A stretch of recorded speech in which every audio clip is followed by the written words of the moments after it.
Bookleaf Publishing today, this year we are closing at 6 CR of revenue, but we started it at 250 rupees. Ankur Warikoo is very popular now. He has a 3-book lineup already.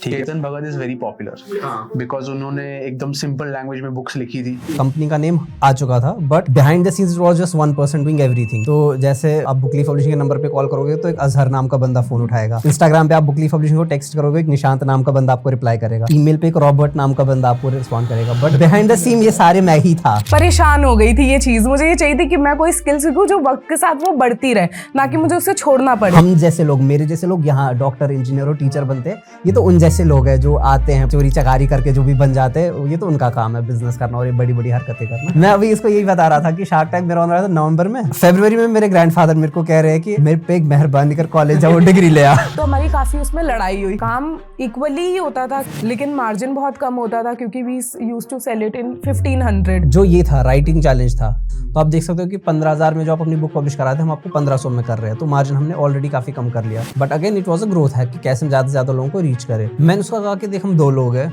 हमारी कोई team नहीं है, हमारा कुछ भी नहीं है. She was like नहीं होगा, करके देख होगा. काम 19 चलेगा, आदमी 20.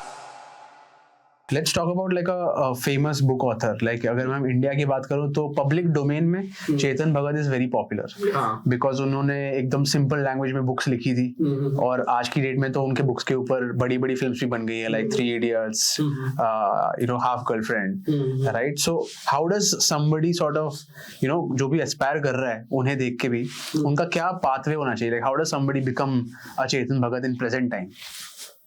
Even though Bookleaf is yet to create such a face, लेकिन सेल्फ पब्लिशिंग में ही वी हैव सीन कि ऐसे लोग कैसे निकल के आते हैं. अमीश त्रिपाठी आपने सुना होगा, जो शिवा ट्रायलॉजी जिनकी है, उनने सेल्फ पब्लिशिंग से ही स्टार्ट किया था. कंटेंट इतना अच्छा था, लोगों को इतना पसंद आया कि ट्रेडिशनल पब्लिशर से ऑफर आया कि भाई तुम मत करो, तुम हमको दे दो, हम करते हैं तुम्हारे लिए. एंड बड़ी बात यहाँ पे भी क्योंकि वो बुक कंटेंट इतना अच्छा था, लोगों को इतनी पसंद आई कि ऑथर जो थे, अमीश जो थे, वो अपने टर्म्स पे नेगोशिएट कर पाए कि तुम नहीं बोलोगे, मैं बोलूंगा मुझे कितनी रॉयल्टी चाहिए. आगे वो उस पर अब मूवीज भी बना सकते हैं. If I am not wrong शायद आएगी भी उनकी शिवा ट्रायलॉजी पे. सिमिलरली सवी शर्मा का आपने नाम सुना होगा, सेम जर्नी. सेल्फ पब्लिश उन्होंने कराई, कंटेंट इतना अच्छा था, डिमांड हर जगह से आई. वेस्टलैंड से उनको ऑफर आया कि हम आपके लिए ये करेंगे. सिंस वो ऑलरेडी उनका कंटेंट लोगों को पसंद था, अपने टर्म्स पे उन्होंने नेगोशिएट किया कि अब तुम नहीं बोलोगे, मैं बताऊंगी मुझे कितनी रॉयल्टी चाहिए. सो आई थिंक अगर आपका कंटेंट अच्छा है, सूनर और लेटर आप डिस्कवर होगी ही. एंड वहाँ पे बस अच्छी बात आपके लिए होगी कि अब कोई और नहीं, अब आप अपने टर्म्स के राइट्स तो मैं नहीं देने वाली, रॉयल्टी तो मैं इतनी लूंगी आपके टर्म्स पे. That's a beautiful part of starting with self publishing. क्योंकि पहले ट्रेडिशनल के पास आप धक्के खाते हो, वो बेट नहीं लेता क्योंकि उसको श्योर नहीं होता कि ये चलेगा या नहीं चलेगा. जैसे आप दिखा देते हो कि मैंने तो कर लिया, मेरी सेल्स आ गई, देन ट्रेडिशनल पब्लिशर को एक MVP मिल जाता है कि ये मिनिमम एक बुक है, इतनी सेल हो रही है, अगर मैं इसमें और ट्वीक करूंगा मैं इतनी ले जा सकता हूँ, और अपने ऑफलाइन डिस्ट्रीब्यूशन के दम पे मैं इसको और ले जा सकता हूँ. सो दे आर मच मोर, एक रिस्क उनका कम हो गया, रिस्क उनका रिस्क कम हो गया. आप अपना रिवॉर्ड अच्छा कर लीजिए और एक कोलैबोरेशन बन जाती है. और कंटेंट में भी जैसे it's all comes to the content. जैसे अब बुक है, मीडियम अलग है, इट्स अ पेपर मीडियम, ठीक है. लेकिन अगर वीडियो मीडियम है तो उसमें भी you see the trends, you see. जैसे आप अमेजन पे जाके देख सकते हो अभी क्या ट्रेंडिंग है लास्ट 6 मंथ से, जो रीडर्स हैं वो किस तरह का वो कंज्यूम कर रहे हो. तो एक आइडिया आपको अमेजन से लग जाता है, बुक्स सेल की रिकॉर्ड्स देख के. एक आपको नॉर्मल इंस्टाग्राम रील्स की क्या ट्रेंडिंग है कि है ना, जब शार्क टैंक 1 आया था तो उसके बाद लोग एंटरप्रेन्योरशिप में काफ़ी ज़्यादा इंटरेस्टेड हो गए थे, फंडिंग में काफ़ी ज़्यादा इंटरेस्ट हो गया था. तो ऐसे आपको एक ट्रेंड्स भी देखने होते हैं आपको, मतलब वो कहानी मोर देन वो कि मैं क्या लिखना चाहता हूँ, लोग क्या पढ़ना चाहते हैं, उस पर ज़्यादा फोकस होना होता है. पर एज अ राइटर समझ लो मैंने ये पूरे स्टेप्स कर लिए, ठीक है, my book is ready, may be it's printed as well, right. अब how does this become popular? Because that is what a aspiring writer cares about कि भाई मुझे तो फेमस राइटर बनना है. तो वो कैसी जर्नी होती है, वो कैसे कोई आगे बढ़े उस फेमस राइटर? आप कंटेंट से बन सकते हो, देयर इज नथिंग एल्स. या तो आप सेलिब्रिटी हो, आपको बहुत बड़ा नाम है, that is one factor.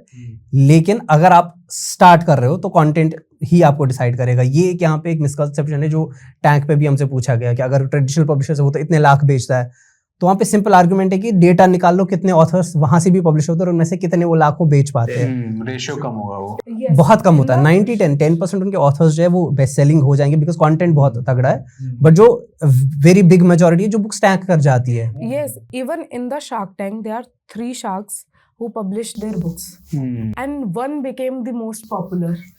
And they all published through traditional publisher. एक पे आप रिव्यूज जाओगे more than 4000, एक पे रिव्यूज है 150-350, ठीक है, है ना, दोनों publish through traditional publisher. They both are sharks, they both are entrepreneur, they both are influencer. It takes more than a traditional publisher to sell your book.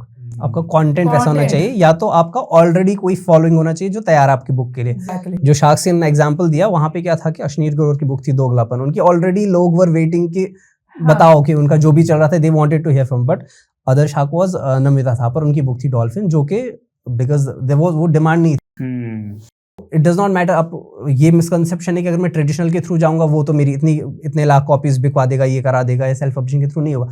जबकि इंटरेस्टिंग फैक्ट ये है कि टेलर स्विफ्ट विच इज मतलब one of the biggest global stars, she is अभी उनका plan है book publish करने का, एंड उन्होंने क्लियर कर दिया वो सेल्फ पब्लिश ही कराएंगे। उनके पास ऑलरेडी कंटेंट अच्छा है एंड उनकी ऑडियंस है। वो ट्रेडिशनल पब्लिशर को क्यों देंगे अपनी बुक के राइट्स? जिनके पास नहीं है they should start with BTS journey, कि ड्राफ्ट बनाने से कैसे वो कैरेक्टर्स को लेके आए, ठीक है, this is how our team recommends them, ठीक है। Start with those creating content on those lines, कि कैसे मैं कैसे एकदम वो पूरा BTS आप दिखाओ कि कैसे ये जर्नी है, then again the grand reveal of publishing your book. फिर सेलिंग की भी आप दिखाओ कि है ना, this I saw my book in this book store, this. तो इससे if you don't have a following, you are not an influencer. यहाँ से आप कंटेंट, इससे आपका कंटेंट भी बिल्ड हो रहा है, आपका एक रेवेन्यू इनकम भी साथ में बिल्ड हो रही है, that is your book, and book gives you a bit of stature also. आपको शो कराते हैं कि आप इस टॉपिक में एक लीडर हो। टॉप 3 थिंग्स जो उनको अपने माइंड में रखनी चाहिए before they start working on the project. हाँ, पहले तो be authentic, don't try to copy, किसी और ऑथर को कॉपी मत करो कि अब मुझे फॉर एग्जांपल मुझे स्टीफन किंग के जैसा लिखना है, मुझे इसके जैसा लिखना है। ऑथेंटिक रहो, आपकी अपनी वॉइस बहुत जरूरी है। सेकंड थिंग, जब आप लिख रहे हो ना तो लिखते वक्त खुद को सेल्फ क्रिटिसाइज मत करो, लिख लो, फ्लो मत तोड़ो लिखते टाइम। ये बहुत बड़ी प्रॉब्लम है कि राइटर्स कंप्लीट नहीं कर पाते क्योंकि ऑलवेज वो चलता रहता है कि यार गलत तो नहीं लिख लिया, ऐसे तो नहीं होगा। अब भी लिख लो, एडिटिंग एंड में होती है, राइटिंग के दौरान एडिटिंग नहीं होती है। When you are writing just write. दूसरा हो गया, थर्ड इज के जो कि मतलब शिवांगी ने भी कहा कि अपना ऑब्जेक्टिव तुम अपना क्लियर कर लो। अगर तुमको सेल करने के लिए लिख रहे हो, कीप दैट इन माइंड कि तुम्हारी ऑडियंस कौन सी है। बी वेरी श्योर अबाउट मेरा पर्सोना कौन सा है। फॉर एग्जांपल कि एक 25 साल का लड़का है, दिल्ली में रहता है, ये उसकी लाइफ की प्रॉब्लम्स है, ये उसके इंटरेस्ट है और उसको ये बुक पसंद आएगी, उसके हिसाब से लिखो। डोंट बी कि मास सी लिखने की जो सबको ही पसंद आए वो नहीं। Be very clear. अगर आपके सेल्स, अगर आपका ये है कि मुझे ज्यादा से ज्यादा बुक सेल करनी है, तो बी वेरी श्योर कि डिमांड किस चीज की है, उसको माइंड में रख के लिखो। आई ऑल्सो लाइक, फर्स्ट मेरा होगा ICP की पर्सोना आपका होना चाहिए। सेकंड जो फॉर्मेट है, ठीक है, मतलब एक छोटा सा टेस्ट कर लो MVP की तरह। और थर्ड जो फॉर्मेट है ना वो बहुत कम ही रखो, लाइक कम वर्ड्स। पहली बुक है, मतलब पहले लाइक अभी आपका नाम नहीं है, ठीक है, अभी जब तक आप एक नाम तब हो जाता है जब बुक टाइटल का फॉन्ट छोटा होता है और ऑथर नेम बड़ा होता है। You know they are books जहाँ पे चित्रा बनर्जी पहले होता है, फिर नीचे बुक टाइटल का नाम होता है। तो that is Chetan Bhagat first, then फिर बुक टाइटल का नाम, that is you made it. तब तक बुक टाइटल का ही नेम होगा और बुक ही होगा, तो ज़्यादा से ज़्यादा लोग रीड करें, इसलिए उसका फॉर्मेट बहुत डाइजेस्टिबल होना चाहिए। बहुत कम पेजेस की बुक और कम शब्दों में ही काफ़ी बड़ी चीज़। तो अगर आप ऐसे चलो कि पर्सोना आपका क्लियर हो, ऑब्जेक्टिव क्लियर है, छोटा सा टेस्ट रन कर लो उसको। जैसे आपने वो पोएम्स लिखी, उसको थोड़ा बूस्ट करके देखो कि लोग शेयर कर रहे हैं या नहीं कर रहे हैं। नहीं कर रहे तो मतलब रीडर्स इतने इंटरेस्टेड नहीं है उसको रीड करने में। तो ये इटरेट करो, फिर जो शेयर होने लगे उसको पकड़ो और उस पे get in the depth and then create it, but in a digestible form.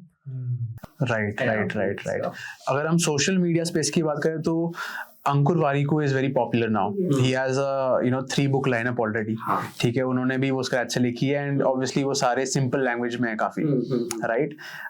Because Ankur Warikoo like openly also discusses कि भाई वो उनका पूरा इनकम स्ट्रीम क्या है और उसमें से बुक का इनकम स्ट्रीम क्या है, राइट। एक starting budding sort of like writer के लिए क्या एस्पिरेशनल गोल होने चाहिए और कितना कमा सकता है कोई एक अच्छी सक्सेसफुल बुक लिख के? Hello, अब तक आपको भी थोड़ा कॉन्फिडेंस आ गया होगा कि आप भी एक राइटर बन सकते हो। अंकुर वारिकू जैसे एंटरप्रेन्योर्स हर साल करोड़ों की इनकम करते हैं बिकॉज उनके मल्टीपल सोर्सेस ऑफ इनकम होते हैं। Books, courses, online business, ad income और ऐसे ही कई अलग इनकम स्ट्रीम्स। मैं इस चैनल पर पैसे कमाने के और भी स्टेबल और प्रॉफिटेबल आइडियाज शेयर करता हूं, जैसे कि आप इंडिया में रहते हुए यूएसए में इस जैसे प्रोडक्ट्स को सेल करके डॉलर्स में पैसे कैसे कमा सकते हो। सीखने के लिए प्लीज मेक श्योर दैट आप इस चैनल को सब्सक्राइब करो और इस वीडियो के नीचे जो लाइक बटन है उसे दबा दो। अब समझते हैं कि आप किताबों से कितने पैसे कमा सकते हो। हमारा highest paid author so far is 6 lakhs उन्होंने कमाए थे in a span of I think 13 to 14 months। तो आई थिंक एनीवेयर अराउंड आप उसमें अगर आप देख सकते हो कि 40 मतलब if you have a substantial following, जैसे कि हमारे one of the highest selling author coincidentally Shivangi की सिस्टर है, because she is a content creator. उनकी ऑलरेडी बहुत बड़ी फॉलोइंग है। वो हिस्ट्री यूपीएससी स्टूडेंट्स को हिस्ट्री के लिए लाइक वो कंटेंट बनाती है। तो उन्होंने जब अपनी बुक पब्लिश की तो शी सोल्ड, मतलब वो क्रेजी, आज तक हमारे स्टोर पे सबसे हाईएस्ट सेलिंग बुक उनकी है क्योंकि उनकी ऑडियंस बहुत बड़ी है। तो अगर आपकी थोड़ी सी ऑडियंस है तो एनीवेयर आप अपनी बुक के रॉयल्टीज से 20,000 30,000, अगर आपकी मॉडेस्ट सी ऑडियंस है, अगर थोड़ी सी उससे बड़ी है, मान लो आपके 1 लाख या 2 लाख फॉलोअर्स तक अगर आपके होते हैं, या आपका कंटेंट ही या तो बहुत अच्छा है, you can go easily up to starting you can 50,000 a month should not be a big deal for you क्योंकि that would be recurring income it's not like one hike फिर उसके बाद रिकरिंग रहेगा। एंड उसमें भी एक और चीज़ है कि इट्स नॉट जस्ट कि पेपर बैक बुक्स आप ज़रूरी नहीं आपने बेचनी, क्योंकि व्हेन यूर अगर आपकी बुक पेपर बैक में अवेलेबल है उसमें क्या होगा कि आपकी थोड़ा सा प्रिंटिंग का कॉस्ट चला जाएगा, क्योंकि प्रिंट ऑन डिमांड है। प्रिंट ऑन डिमांड नहीं भी है तो भी आपका मैन्युफैक्चरिंग कॉस्ट जाएगा उसमें, थोड़ा सा फिर आपको पैकेजिंग कॉस्ट, डिलीवरी कॉस्ट वगैरह होगा, जिससे ऑथर का रॉयल्टी शेयर कम हो जाता है। अभी that's why we are into audiobooks as well, we are into ebooks as well. It's much better. वहाँ पे क्या होता है कि आपको क्विकली आपको डिलीवरी कॉस्ट नहीं लगा, रीडर को there and then book download हो गया, एंड उसमें आपको मार्जिन ज़्यादा बनता है ई बुक में। सो हाँ, if you are sell digital format में, ई बुक से ऑडियो बुक्स अगर आप बेच रहे हो आपको पर सेल ज़्यादा रॉयल्टी, वहाँ पे ज़्यादा कमाई आपकी उधर होती है। सो इट्स बेटर अगर आप उसको प्रमोट ज़्यादा करोगे अपनी ई बुक को, प्राइस थोड़ा कम कर दो। आपकी बुक अगर मान लो 250 की अवेलेबल है, ई बुक को 150 में ही बेचो, you will still and up making more money on the. Wow. But aspirationally, somebody like Chetan Bhagat, उस लेवल पे जो बुक सेल करते हैं वो कितना कमा सकते हैं? वो तो बहुत ज़्यादा, लाइक जैसे अंकुर वारिकू का ही मैं देख रहा था, अराउंड 1.5 करोड़ उन्होंने एक बुक से जनरेट किया था, जो उनकी पहली बुक जब लॉन्च हुई थी, लॉन्च के टाइम पे। हाँ, लाइक ऑन एन एवरेज उनका एक फॉर्मूला बन गया है, 60-50 lakhs पर बुक रॉयल्टी आ रही है yearly. Yes, that's correct. Even because book sales में क्या होता है कि इट्स नॉट बुक इतनी रीड हुई है, इतनी सेल हुई है। So if you play your cards well तो आप इतनी सेल करा के इतनी रॉयल्टीज जनरेट करा सकते हैं। वो अलग बात है, उसमें जो रीड करने वाली ऑडियंस वो चाहे 3/4 ही क्यों ना हो, बट लाइक यू नो वो people like to own. Yes. Most read book, best selling book. Sales की बात होती है। Definitely. उसमें बहुत सारे फैक्टर्स होते हैं, लाइक यू नो आपने ब्रांडिंग कैसे की है, बुक कवर कैसे डिजाइन किया है, मार्केटिंग कैसे कर रहे हो, कितना एक सामने से भी पुल फैक्टर है। And I feel like even if you don't have that much of अंकुर वारिकू वाली ऑडियंस नहीं है, आप इसको ऐसे प्ले कर सकते हो, आपके पास 10,000 20,000 भी ऑडियंस है, या आपने विद कंटेंट इतनी बना ली during the process of publishing 10,000 भी बना ली, आप इसको एज अ फनल की तरह यूज करो कि top of the funnel is your book, then you take a calls, like किसी ने बुक्स आप उस फॉर्मेट में लिख रहे हैं जो ईजी टू रीड है, कि ऐसे नहीं इसको बहुत महीने लग रहे हैं पूरी कंप्लीट करने में, जस्ट लाइक एक सिटिंग की रीड है, 2-2.5 घंटे में बुक खत्म। तो पीपल आर इन ऑ कि अच्छा इसको इतना पता है और इसने इतने अच्छे से प्रेजेंट किया है। वहाँ पे आपको CTA बस डालने की जरूरत है कि है ना, visit my website and book a call with me, ठीक है, have 1-to-1 call with me. तो it's a proper marketing channel है। One of our author is using this as a funnel. She wrote non-fiction book on personal branding. She takes call on the like उनका CTA डाला है, she takes call on her website, और फिर उनकी जो cell pitch है वो बहुत कम हो जाती है क्योंकि बुक ने ही सेल कर दी है। उनको बस फिर वही बताना होता है कि this is how we gonna work, this. Yes. And there she makes around 1 lakh or 1.5 something. Wow. So it can basically, मतलब ये बुक एक marketing funnel हो सकता है। Marketing, proper marketing. एक simple सी, and you don't need to even write like 300 pages की book, right? No. No not in fact मैं अभी अंकुर वारिकू का ही मैं ब्लॉग पढ़ रहा था. Do you know he has not written any of his, वो उन्होंने खुद नहीं लिखी है, उनके ब्लॉग पे ही उन्होंने खुद बताया कि वो एक्चुअल में ghost writer and it's not, was not like उन्होंने वर्ड काउंट बहुत ज्यादा था ही. तो उनका कहना है कि चूंकि उनको पता है कि ऑडियंस उतनी ज़्यादा रीडर, खासकर कि उनकी बहुत बड़ी ऑडियंस है, तो वो सारे रीडर्स नहीं है. तो उनको बुक ऐसी लिखनी थी जो बहुत ही इजीली डाइजेस्टेबल हो. तो बहुत कम वर्ड्स है, बड़ा बड़ा फॉन्ट है, ताकि ज़्यादा से ज़्यादा लोग उसको ईजी हो, स्किम थ्रू कर सके लोग. अगेन यू नो, आपको नहीं है कि जरूर आप बहुत कोई इंटेलेक्चुअल बुक आप लिखो, it can be very basic, बस लोगों को समझ आए आपकी वैल्यू ऐड करे वो, कि कम शब्दों में आपको वो ज़्यादा अच्छी इनसाइडर वैल्यू दे दे. ठीक है, then people get impressed and they want to hear more about it, they want to work more with you. Since you guys are into publishing, books पढ़ना भी आपका शौक हो गई, right? तो entrepreneurship के criteria में, like, are there any books that you are like, यार ये book पढ़ के मुझे सही में कुछ pivotal information मिली थी, right? So if you have any 3 recommendations each, you can just give that. Mine would be the Almanac of Naval Ravikant. Wow. Yes. Beautiful book. Yeah. Amazing. Apart from that, I'd say Good to Great. और start में $100 startup, that actually give me the वो mindset कि business actual में ऐसे ही बनता है कि जो मैं एक्चुअल में स्टार्ट में बहुत सेल्फ डाउट था कि वही जो मैंने कि $250 से स्टार्ट की बिजनेस थोड़ी है, दिस इज, ये तो बस टाइम पास वाली चीज़ है. दैट बुक चीज में माइंडसेट $100 स्टार्टअप कि बिजनेस ऐसे ही बनने, like this is the right way to build a business. Start किया था, हाँ, right. So $100 startup, I would say. Second, Almanac of Naval Ravikant. Good to Great was a good. For me also, I'll take Kiana as a person who is starting, knowing $100 startup is a good start. Fundamentals clear हो जाते हैं. Then there is E-Myth जो आपको team building में बहुत ज़्यादा help करेगा, ठीक है. And then in terms of scaling, I feel 80-20 is the one. क्योंकि जैसे हम scale कर रहे होते हैं ना, तो हम भूल जाते हैं कि it's the 20% that brings 80% of the result. तो आपको हर बार वो 20% पे ही फोकस करके चलना है. 80-20 प्रिंसिपल काफी इंपॉर्टेंट होता है एंटरप्रेन्योरशिप में. हर जगह देखा जाता है, मतलब काफी सारे ई-कॉमर्स कंपनी की मैं बात करूँ अगर, तो 80% रेवेन्यू 20% SKU से आ जाता है, प्रोडक्ट से आ जाता है, राइट. और मैथमेटिकली भी हम मोस्टली यही देखते हैं. और अगर कंपनी की भी बात करें तो जनरली लार्ज स्केल में 80% आउटपुट 20% एम्प्लॉय से आ जाता है, right. So like as an entrepreneur, if you can define this 80-20 principle for our audience. So आपको suppose I will give you an example, जैसे आपने एम्प्लॉयज़ का भी बोला, ठीक है. कुछ पोजीशन होती है, जैसे if I tell you HR position, ठीक है, दैट इज़ की.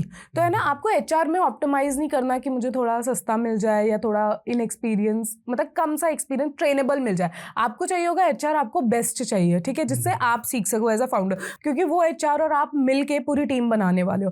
तो एम्प्लॉयज़ की डेफिनेशन टीम बिल्डिंग में I feel like HR will play that 20% role जो 80% को काफ़ी रिजॉल्व करेगा. ऐसे ही second, in terms of marketing, आपको एक अपना जैसे सब बात करते हैं हीरो प्रोडक्ट भी उसी प्रिंसिपल का है कि हीरो प्रोडक्ट का मतलब यही है कि है ना, सबसे ज़्यादा रिवेन्यू मुझे उससे आता है. फिर आपको वही उसी प्रोडक्ट से लर्निंग लेनी होती है कि है ना, इसमें लोगों ने क्या पसंद किया, और सेकेंड प्रोडक्ट भी उसी तरह से इटरेट करना होता है उसी कॉन्सेप्ट पे. तो मुझे लगता है ये एम्प्लॉयज़ में, टीम बिल्डिंग में और ये मार्केटिंग में, they both play a huge role. Definitely. Let's talk about publishing now. Publishing को भी हम सिंप्लीफाई करते हैं, बिकॉज ये पब्लिशिंग वर्ड भी मेरे हिसाब से काफी टेक्निकल वर्ड है. इंडिया में काफी लोगों को पब्लिशिंग के पीछे क्या है यूनिवर्स पता नहीं रहता, राइट. सो एक फ्रेमवर्क क्या होता है, मतलब किसी के पास कुछ बस आइडिया है माइंड में, yeah, it might not be as simple as just writing a book of poems, right? Maybe कुछ complex idea है और उसे actual में realize करना है. It will take time, maybe 2-3 साल. But what is the journey of somebody to actually get a book to life? ठीक है, तो मैं आपको इसके 2 बता देता हूँ कि पुराना मेथड क्या था, ट्रेडिशनल पब्लिशिंग जिससे परेशान होकर हमने ये स्टार्ट किया, और सेल्फ पब्लिशिंग क्या है. ट्रेडिशनल पब्लिशिंग वॉज कि मैंने कुछ लिखा है, मैं अब वो एक पब्लिशर को भेज रहा हूँ. I want take the names, but जो भी बड़े पब्लिशर आपने यूजुअली नाम सुने होंगे, तो मैं उनको भेज देता हूँ. उनकी अपनी एडिटोरियल टीम होती है, वो आपकी जो भी आपने मटेरियल भेजा है, जब उनको टाइम मिले, क्योंकि उनको हर दिन ऐसे हज़ारों सबमिशंस आते हैं, जब कभी 6 महीने बाद, 8 महीने बाद, 9 महीने बाद उनको आपकी बारी आएगी, आपका उनको दिखेगा, तो वो देखेंगे कि क्या क्या है आपका, वो पढ़ेंगे कि जो आपने सिनॉप्सिस पहले बनाया होगा कि इस बारे में बुक है. अगर उनको इंटरेस्टिंग लगेगा तो वो आपसे और कहेंगे कि भाई 1-2 चैप्टर्स भेज दो, हमें देखना है. वो आप भेज दो, तो वो उस पर रिव्यू करते हैं, फिर वो देखते हैं कि क्या मतलब एक पहले क्या वर्थ पब्लिशिंग है, दूसरा कि जिसने भेजा क्या उसकी क्वालिफिकेशन है उतनी, कि अगर मान लो मैं किसी चीज़ के बारे में लिखा है तो भाई वाई आर यू, तुम इसके बारे में कैसे बोल सकते हो, तुम्हारे पास इसकी क्या क्वालिफिकेशन है। जब वो सब भी हो जाता है, उससे वो सेटिस्फाइड हो, उसके बाद वो जो है वो फिर वो खुद पे ले लेते कि भाई आज से जो ये मटेरियल है now it belongs to us, तुमको हम एक रॉयल्टी इस पे दे देंगे, बट अब इसके साथ जो करना है वो हम करने वाले हैं। वो उसका कवर डिजाइन करेंगे, उसकी बुक का इंटीरियर कराएंगे, एडिटिंग प्रूफ रीडिंग कराएंगे, कहीं पे अगर उनको लग रहा है कि कुछ सही नहीं है उसमें कंटेंट, वो चेंज कराएंगे, उसको अपने हिसाब से थोड़ा ट्वीक्स एंड ट्विस्ट्स में डाल देंगे, एंड उसको अगेन जो भी फिर उनका अपना डिस्ट्रीब्यूशन नेटवर्क है वहाँ पे उसको प्रिंट करके वहाँ डिस्ट्रीब्यूट कराएंगे। बट मोर और लेस वो उस काम को ओन करते हैं, ऑथर से ज़्यादा पब्लिशर का राइट है उस पर। एंड जो सेल्स आएंगी उस पर भी मेजॉरिटी उस पर, क्योंकि पब्लिशर अपने एक्सपेंस पे वो सारा कर रहा है, तो जो वहाँ से आएगा भी सेल से जो आएगा वो सारा पब्लिशर के पास मोस्टली रहता है, बस एक छोटा सा कट। अगर आप एक न्यूबी ऑथर हो तो 7-8% आपको उसका मिल जाएगा as a royalty. Celebrity author अगर आप हो तो आप थोड़ा अपने टर्म्स पे खेल करके 10-15% आप ले जा सकते हो, वो आपको मिल जाएंगे सेल्स पे। तो ये था एक process, conventional traditional publishing. Self publishing जिस पे हम अभी ऑपरेट कर रहे हैं, इसमें है नो मैटर आप कहाँ हो, आपका बैकग्राउंड क्या, आपकी एज क्या है, अगर आपके पास एक मटेरियल है आप उसको पब्लिश कर सकते हो। सिंपली आपको क्या करना है कि आपको वेबसाइट पे आना है, साइन अप करना है नॉर्मली, जैसे आप मान लो कोई यूट्यूब पे वीडियो आपको अपलोड करनी है, लॉगिन करते हो, अपना अकाउंट बनाते हो, जो भी आपने वीडियो बनाई अपलोड कर देते हो, शेयर कर देते हो। सिंपली अब हमारे आप वेबसाइट पे आ जाते हो, आप लॉगिन करते हो, आपने जो भी लिखा है आप अपलोड कर देते हो। अगर वेबसाइट हमारी जैसी है जहाँ पे आपको देयर एंड देन आपको फाइनल प्रोडक्ट दिख जाता है एक टेक के जरिए हमने जो बनाया है, तो वेल एंड गुड। कुछ कंपनी के पास नहीं है वो आपको मैनुअली बना के भेज देंगे, बट हमारे बुकलीफ पे क्या है कि आपको वहीं पे दिख जाता है कि फाइनल प्रोडक्ट ऐसा दिखेगा, आप उसको वहीं पे अप्रूव कर सकते हो, हमारे पास फाइनल ड्राफ्ट आ जाएगा। अगर आपको उसमें एडिटिंग चाहिए, आपको एक प्रोफेशनल डिजाइनर वगैरह भी चाहिए, वो भी आप उसमें आप रिक्वेस्ट डाल सकते हो, हमारी टीम असाइन हो जाएगी। आपके जो भी जैसे आप ट्रेडिशनल पब्लिशिंग में क्या था कि जैसे पब्लिशर को अच्छा लगे वो उस हिसाब से बनाएगा। यहाँ पे क्या होगा कि आपके जो व्यूज है, आपको इस तरह का डिजाइन चाहिए, आपको इस तरह का कवर चाहिए, आपको इस तरह की एडिटिंग चाहिए, आपको स्टोरी में चेंजेस चाहिए या नहीं चाहिए, वो आप डिसाइड कर रहे हो। फाइनली फिर हम जो है आपकी बुक को अपने डिस्ट्रीब्यूशन नेटवर्क के जरिए प्रिंट करके डिस्ट्रीब्यूट कर देते हैं। But through out this process author holds 100% right over the book. हमारा इस पे कोई राइट नहीं रहेगा। आप चाहो तो कल को कह सकते हो कि भाई सेल बंद कर दो बुक की, या मुझे कहीं और जाना है, या मुझे इस बुक के साथ कुछ और, मुझे इस पे मूवी बनानी है, तुम बंद कर दो। हम आपको क्वेश्चन नहीं कर सकते। सेल्स जो उस बुक की होगी वो 100% ऑथर को जाएगी। वेरी करता है अक्रॉस कंपनी, कोई कंपनी 80% देती है, 90% देती है, बुक लीफ पब्लिशिंग 100% दे देता है कि इस बुक की जो भी कमाई होगी, जो भी इसे प्रॉफिट जनरेट होगा, वो एंटायरली ऑथर ले रहा है। प्राइमरली ये है कि आपको जो मतलब जो सर्विसेज थी वो आपको सारी ट्रेडिशनल फैसिलिटी, अपने पर्क्स आपने सारे ट्रेडिशनल पब्लिशर के एंजॉय कर लिए कि आपको ग्लोबल डिस्ट्रीब्यूशन मिल गई, आपको अनलिमिटेड इन्वेंट्री आपको मिल गई, आपको top notch editing proof reading वगैरह वो सारा मिल गया, कवर डिजाइन मिल गया। लेकिन आपको बदले में अपने राइट्स गिव अप नहीं करने पड़े, आपको रॉयल्टीज गिव अप नहीं करनी पड़ी। आप still you own the content. Yes. So that is the difference. But अगर like in this scenario as a writer मेरा क्या एक्सपेंस आएगा फुल जर्नी के अंदर, and how does that differ? हाँ, इट डिफर्स कि आप कौन सा मॉडल चुन रहे हो। एक होता है कि आप रेवेन्यू शेयरिंग मॉडल कर सकते हो, जैसे कि आप 80-20 कर लो कि 80% ऑथर रखेगा, 20% आप पब्लिशर को दो। वेरी करता है कि कोई 5%, 10%, 15%, 20% के हिसाब से लेगा। दूसरा होता है कि आप अपफ्रंट आप पब्लिशिंग पैकेज ही परचेज कर लो, जिसमें आप रॉयल्टी शेयर मत करो, बस एक अपफ्रंट कॉस्ट पब्लिश करो। जैसे कि हमारा बेसिक पैकेज आता है 19,999, उसमें आपको जो अगेन मैंने कहा कि बुक इंटीरियर से, कवर से लेकर के पब्लिशिंग से डिस्ट्रीब्यूशन, फिर ई बुक कन्वर्जन, वो सारा होता है, और आपको रॉयल्टी शेयर नहीं देनी पड़ती, बस आपको अपफ्रंट पेमेंट एक होता है 19,999 का। वो जैसे आप कर लेते हो, हमारी सारी टीम आपके वो आपके उस पर आ जाती है, वो पूरी आपको असाइन होती है कि अगले 1 मंथ तक जो ऑथर बोलेंगे वो वैसा ही होगा जब तक वो सेटिस्फाइड ना हो उससे। Once they give the final approval, हम आगे चल के उसको मार्केट में रिलीज। बाकी हमारा जो राइटिंग चैलेंज है that is one of the most popular one, तो दैट स्टार्ट विद 3,000। हाँ, 2,999 से वो स्टार्ट होता है। सेम अगेन कि अपफ्रंट कॉस्ट 2,999, उसके बाद अगर आपको कुछ और नहीं चाहिए तो that's all you pay, and जो भी सेल होगा you own the 100% of the royalties. Yes, वो kind of like personal branding हो गई कि अगर आपको लोग जानेंगे और people can sort of understand कि यार what is your area of expertise, your operations, then they will come to you and आपके बुक को सॉर्ट ऑफ लाइक थोड़ा इंपॉर्टेंस देंगे, ट्रीट करेंगे और पढ़ेंगे, राइट?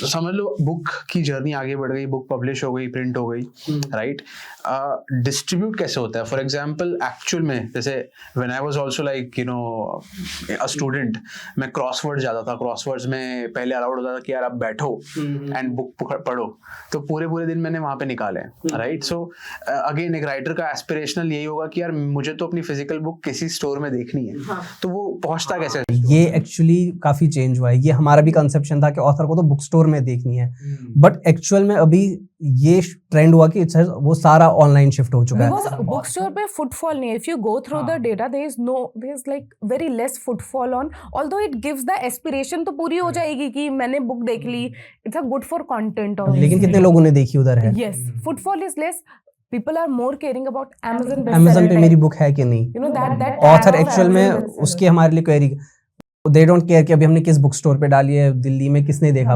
ऑथर खुद मुंबई में, उसको नहीं केयर कि दिल्ली में हमने कहा उसकी बुक रखी है। दे आर मोर कि Amazon पे मेरी बुक कब आ रही है, दैट वो ज्यादा इंपॉर्टेंट, क्योंकि सेल वहां पे हो रही है बुक्स। अगर आप अभी बुक्स का भी अगर हम डेटा देखते हैं तो फिजिकल से ज्यादा, मतलब ऑफलाइन से ज्यादा अब ऑनलाइन बुक स्टोर हो रही है। Barnes and Noble global player है बुक सेलिंग में, उनके यूएस में उनके स्टोर, फिजिकल स्टोर्स बंद हो रहे हैं, उनकी website is doing better than ever business, क्योंकि ऑनलाइन बुक्स परचेज हो रही है और ऑफलाइन टू डिस्कवर, क्योंकि रिव्यूज भी उधर ही आ रहे हैं आपको, ठीक है। तो you know a lot of data points you get जब आप वहाँ पे बुक्स खरीदने जाते हो, तो आपको पता लग जाता है कि ये अच्छी है या नहीं, रिव्यूज देख के। वो नहीं हो पाता, तो that's why one of the reasons की बुक सेलिंग काफी हद तक ऑन साइट शिफ्ट हो चुकी है। तो ऑनलाइन तो जो कि अगेन शिवांगी अभी बता रही थी वो कि कैसे आपको फोकस एक छोटी चीज पे करना है, सबको हाँ नहीं बोलना है। तो वो एक कॉन्शियस डिसीजन था कि हम सबको हाँ नहीं बोलेंगे, हाँ जी आपकी क्रॉसवर्ड्स पे भी रखेंगे, यहाँ भी रखेंगे, और ऑनलाइन भी कॉन्शियस डिसीजन था कि ऑफलाइन पे नहीं, हम ऑनलाइन पे फोकस करेंगे, ऑनलाइन डिस्ट्रीब्यूशन पे, एंड उसी को हम स्ट्रॉन्ग करेंगे।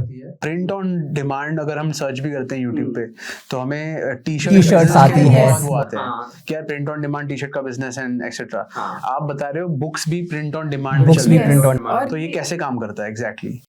डिजिटल प्रिंटिंग होता है। देखिए जो usually most of the printers के पास जो मशीन है उसको ऑफसेट प्रिंटिंग कहते हैं, कि उसमें आपने एक बार डेटा लोड किया, प्रिंट का कमांड दे दिया, वो फिर चलता रहेगा अगले 1 घंटे 2 घंटे तक, वो बुक्स प्रिंट एक एक करके होता रहेगा।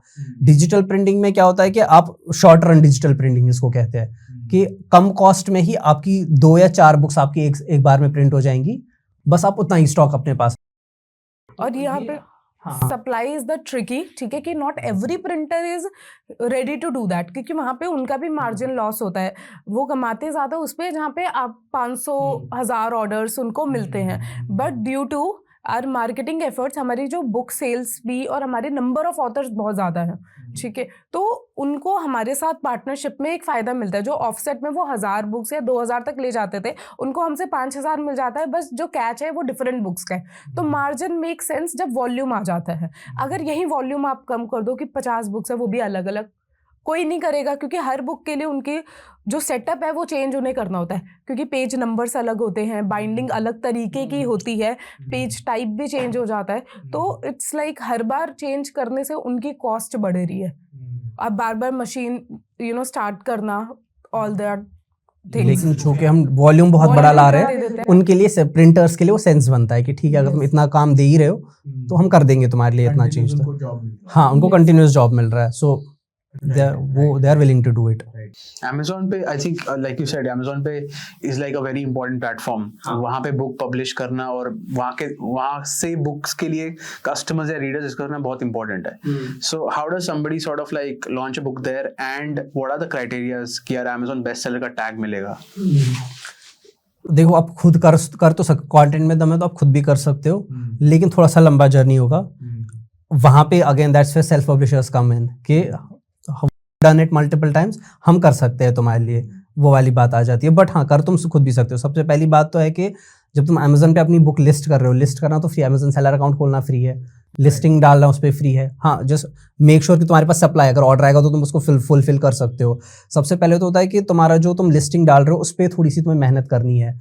मेहनत इन द सेंस कि जैसे गूगल में हम SEO देखते हैं कि आपका अपने वेबसाइट पे कौन से कीवर्ड्स यूज किए, सिमिलर यहाँ पे अपनी डिस्क्रिप्शन में कौन से कीवर्ड्स है।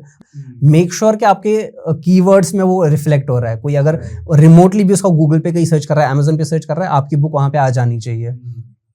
राइट, तो that is the one thing, वो आप कर लो। सेकंड थिंग बी अमेजन का ये एक बड़ी इनसाइडर हैक मैं आपको बता रहा हूँ, ये काफी लोगों को नहीं पता कि अगर आपको बेस्ट सेलर का टैग चाहिए अमेजन पे, बी वेरी मतलब थोड़ा सा उसमें जाओ कि मैं कैटेगरी को, जब आप अमेजोन पे लिस्टिंग कर रहे होते हो उसमें आपको बताता है कि कैटेगरी क्या है आपके प्रोडक्ट की, कैटेगरी में जितना हो सके। फॉर एग्जाम्पल अगर मैं सिर्फ लिखूं मेरी कैटेगरी है हजारों लाखों बुक्स है वहां पे, कोई हाँ कोई कुछ बेच रहा कोई पूछ रहा, आप तो वहां पे आओगे नहीं। और छोटे जाओ, फिक्शन में मैं रोमांस में भी ये पर्टिकुलर में जा रहा हूँ, उसमें भी मैं इस पर्टिकुलर एज को कर रहा हूँ, उसमें भी मुझे कोरियन के अमेज़न आपको दे देता है कि आप कितना नीश में जाना चाहते हो। जितना आप नीश में जाओगे ना तो प्रोडक्ट्स कम आपका कंपटीशन कम होता जाएगा। एट द एंड आपको होगा कि मेरी बुक यहाँ पे लिस्टेड है और इस पर्टिकुलर कैटेगरी में सिर्फ 7-8 और बुक्स है, जो सबसे नंबर 1 पे वो मान लो अभी 10 कॉपीज पर डे बेच रही है, आपको सिर्फ 11 कॉपीज बेचनी है, आपके ऊपर बेस्ट सेलर का टैग आ जाएगा कि best seller in this category. और उसको सस्टेन करने के लिए कंटेंट से get the reviews, verified reviews, वो कॉन्स्टेंटली आने चाहिए, ठीक है। उसी से आपकी सेकंड बुक का पहले ही एक प्लेटफॉर्म तैयार हो जाएगा। सो अगर आपको अमेजोन पे बेस्ट सेलर का टैग चाहिए तो ये मैं बता रहा हूँ कि ये एक इनसाइडर है कि वो टैग आप ऐसे ले सकते हो। बट हाँ, अगर आपको सिर्फ टैग नहीं चाहिए, आपको एक्चुअल में बुक सेल करनी है, तो again it comes back to basics, content and reviews and demand कितना आप बढ़ा डिमांड आप कितना। Top 3 things that a writer should keep in mind जब वो अपनी बुक के बारे में सोच रहे हैं और वो आपके साथ काम भी कर रहे हैं। हाँ, पहले तो be authentic, don't try to copy, किसी और ऑथर को कॉपी मत करो कि अब मुझे फॉर एग्जांपल मुझे स्टीफन किंग के जैसा लिखना है, मुझे इसके जैसा लिखना है। ऑथेंटिक रहो, आपकी अपनी वॉइस बहुत जरूरी है। सेकंड थिंग, जब आप लिख रहे हो ना तो लिखते वक्त खुद को सेल्फ क्रिटिसाइज मत करो, लिख लो, फ्लो मत तोड़ो लिखते टाइम। ये बहुत बड़ी प्रॉब्लम है कि राइटर्स कंप्लीट नहीं कर पाते क्योंकि ऑलवेज वो चलता रहता है कि यार गलत तो नहीं लिख लिया, ऐसे तो नहीं होगा। अब भी लिख लो, एडिटिंग एंड में होती है, राइटिंग के दौरान एडिटिंग नहीं होती है। When you are writing just write. दूसरा हो गया, थर्ड इज के जो कि मतलब शिवांगी ने भी कहा कि अपना ऑब्जेक्टिव तुम अपना क्लियर कर लो। अगर तुमको सेल करने के लिए लिख रहे हो, कीप दैट इन माइंड, तुम्हारी ऑडियंस कौन सी है, बी वेरी श्योर अबाउट मेरा पर्सोना कौन सा है। डोंट बी की मास सी लिखने की जो सबको ही पसंद आए वो नहीं, बी वेरी क्लियर। अगर आपके सेल्स, अगर आपका ये है कि मुझे ज्यादा से ज्यादा बुक सेल करनी है, तो बी वेरी श्योर की डिमांड किस चीज की है, उसको माइंड में रख के लिखो। आई ऑल्सो लाइक फर्स्ट मेरा होगा ICP की पर्सोना आपका होना चाहिए। सेकंड जो फॉर्मेट है, ठीक है, मतलब एक छोटा सा टेस्ट कर लो MVP की तरह। और थर्ड जो फॉर्मेट है ना वो बहुत कम ही रखो, लाइक कम वर्ड्स। पहली बुक है, मतलब पहले लाइक अभी आपका नाम नहीं है, ठीक है। अभी जब तक आप एक नाम तब हो जाता है जब बुक टाइटल का फॉन्ट छोटा होता है और ऑथर नेम बड़ा होता है। You know they are books जहाँ पे चित्रा बनर्जी पहले होता है, फिर नीचे बुक टाइटल का नाम होता है। तो that is Chetan Bhagat first, then फिर बुक टाइटल का नाम, that is you made it. तब तक बुक टाइटल का ही नेम होगा और बुक ही होगा, तो ज़्यादा से ज़्यादा लोग रीड करें, इसलिए उसका फॉर्मेट बहुत डाइजेस्टेबल होना चाहिए। बहुत कम पेजेस की बुक और कम शब्दों में ही काफ़ी बड़ी चीज़। तो एक सिंपल सा एग्जांपल दैट आई सी जो हमारी एक ऑथर ने किया, ठीक है। फर्स्ट उन्होंने, उनका पर्सोना था कि है ना मुझे ये है, ठीक है, जैसे geography, she was into non fiction, तो ज्योग्राफी उनका पर्सोना था, ठीक है। ज्योग्राफी में जो इंटरेस्टेड है, नॉट ज्योग्राफी स्टूडेंट्स, जैसे नॉर्मली इंटरेस्टेड है, ठीक है। तो उन्होंने वो पर्सोना चुना, उस पर उन्होंने माइंड मैप्स बनाए, ठीक है। और उन्होंने MVP लाइक एक छोटा सा टेस्ट करने के लिए वो इंस्टाग्राम पे पोस्ट बना के उसको बूस्ट करती थी, ठीक है। और वो देखती थी कि शेयर्स कितने हो रहे हैं। बूस्ट करने से आपको लाइक्स मिल जाएंगे, लेकिन शेयर कोई नहीं करेगा जस्ट बिकॉज आपने बूस्ट किया। शेयर तभी कोई करता है जब उसको वैल्यू मिलती है या उसको लगेगा मैं जिसको शेयर करूंगा उसको वैल्यू मिलेगी। तो जैसे उन्होंने देखा ये चीज़ें शेयर हो रही है तो उन्होंने उसकी बुक क्रिएट कर दी। तो अगर आप ऐसे चलो कि पर्सोना आपका क्लियर हो, ऑब्जेक्टिव क्लियर है, छोटा सा टेस्ट रन कर लो उसको, जैसे आपने वो पोएम्स लिखी उसको थोड़ा बूस्ट करके देखो कि लोग शेयर कर रहे हैं या नहीं कर रहे हैं। नहीं कर रहे तो मतलब रीडर्स इतने इंटरेस्टेड नहीं है उसको रीड करने में। तो ये इटरेट करो, फिर जो शेयर होने लगे उसको पकड़ो और उस पर get in the depth and then create it, but in a digestible form. Understood. Writer's block एक बहुत ही कॉमन टर्म है, राइट? Is this real? क्या होता है and how does somebody come out of it? देखो, सबसे पहले तो रियल मतलब ऐसे नहीं कि ये सिर्फ हम यंगस्टर्स की टर्म है। मैं अभी एक इंटरव्यू देख रहा था, जावेद अख्तर का मैं देख रहा था इंटरव्यू, तो मतलब उनको, मैं तो पैदा भी नहीं हुआ तब से लिख रहे हैं, वो कह रहे हैं कि आज तक होता है उनको राइटर्स ब्लॉक। वो कहते हैं कि मैं बोलता नहीं हूँ, लोग ये ना कहे कह रहे वो तो बुजुर्ग हो गए अब लिख नहीं पाते हैं, इसमें बोलते हैं। But it's a very real thing कि होता कि आपका जैसे क्रिएटिव ब्लॉक जिसको हम कहते हैं, राइटर्स ब्लॉक को हटा के मैं क्रिएटिव ब्लॉक बोलूँ तो आप भी रिलेट कर पाओगे, क्योंकि आप एक क्रिएटर हो, आप भी रिलेट कर पाओगे कि देयर इज अ फेज आपको आता है कि जब आप आइडियाज नहीं आप जनरेट कर पाते हो कि क्या करना है, या आपको काइंड ऑफ आप रिस्ट्रिक्टेड फील करते हो, आपको समझ फटीग आपको आ जाता है अपने काम। ऑलवेज इट्स मतलब राइटिंग में भी हो, क्रिएटिव जर्नी में भी हो, हर जगह ही होता है कि it's not a sprint, it's a marathon. तो आपको भागना नहीं है, टेक मतलब हौले हौले चलना है, take a break every now and then. I think writer's block में तो ये है, यू हैव टू कंसिस्टेंसी बनाने के लिए आपको ब्रेक्स तो लेनी पड़ेंगी every now and then. Distance yourself, कहीं घूमने जाओ, कहीं कुछ और करो, रूटीन थोड़ा चेंज कर लो। Yes, and at the end you have to write. वो एक्शन से ही होगा। जैसे एज वी नो फाउंडर्स भी हम हो जाते हैं लाइक यू नो कभी कभार इतना एग्जॉस्टिंग होता है कि नहीं मन कर रहा होता, कुछ नए आइडियाज नहीं हो रहा होता, एकदम स्टक फीलिंग होती है कि हम तो कर ही नहीं पाएंगे, ठीक है। देन उसके बाद उसमें लगे ही रहने से आई से टू माई सेल्फ ऑल्सो कि टाइम देने से ही कुछ निकल के आता है। नॉर्मल क्या हम करते हैं, ब्रेक ले लेते, थोड़ा ब्रेक अच्छा है, लेकिन उसके बाद हम उससे थोड़ा हमारा मन कटने लगता है तो हम ज़्यादा टाइम स्पेंड नहीं करते। आई फील लाइक टाइम देने से ही उसमें कुछ ऐसी लेयर आपको निकल के आती है और वहीं से आप जब क्वेश्चनिंग करते हो तो आपको एक नई दिशाएं दिखने लगती है। तो एट द एंड आपको फिर वो राइट ही करना है। इसको मैं ऐसे एग्जांपल दे सकता हूँ, जिम वर्कआउट जब आप करते हो, कोई दिन ऐसा होता है जब आपको बिल्कुल मन नहीं होता कि नहीं करना, मेरे को जिम नहीं जाना, उस वक्त थोड़ा सा हम क्या करते, कुछ लोग मतलब मैं ऐसे पर्सनली करता था कि थोड़ा खुद को झूठ बोल लो कि बस कोई नहीं, बस जाके थोड़ा सा करके वापस आ जाएंगे। लेकिन मुझे भी पता अंदर से जब एक बार मैं जाऊंगा तो ऐसा तो है नहीं फिर मैं आधे घंटे में वर्कआउट में पूरा तो करूंगा ही। सेम आपको राइटिंग में भी होता है कि ठीक है तुम करो मत, बस उठा के बस स्क्रिबल करो, तुमको कुछ आने आइडियाज नहीं, it's okay, just take up, कुछ भी कर लो, स्क्रिबल कर लो, अपने जो भी थॉट्स चल रहे हो लिखना शुरू करो। आप ना आपके ना चाहते हुए भी फ्लो बनेगा ही बनेगा, फ्लो बनेगा 5 minute 10 minute 15 minute, then you will again वो आप वापस उस जोन में आ जाते हो। So, thank you so much for being here, Thanks. and Thank thank you. you so much for coming to the India One podcast show. Pleasure, Thank you. pleasure. I Really really enjoyed enjoyed this it. conversation.